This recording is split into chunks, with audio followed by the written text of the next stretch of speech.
Hey everyone, in this video, I'll show you how to download and install FreeCAD for free, a powerful open source 3D modeling tool.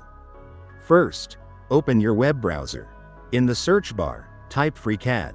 Once you're on the official FreeCAD homepage, click on the download. You'll now see download options for different operating systems. Choose the one that matches your system. In this example, I'm using Windows. Click on the installer. This is the standard installer for most modern Windows systems. Once you click it, the download should start automatically. Once it's done, open the installer file. Click Yes if a system prompt appears. Follow the installation steps. Click Next, accept the license agreement. Choose the installation location, and click Install. The setup may take a few minutes. When it's done, click Finish to complete the installation. Now go to your Start menu or desktop, and launch FreeCAD.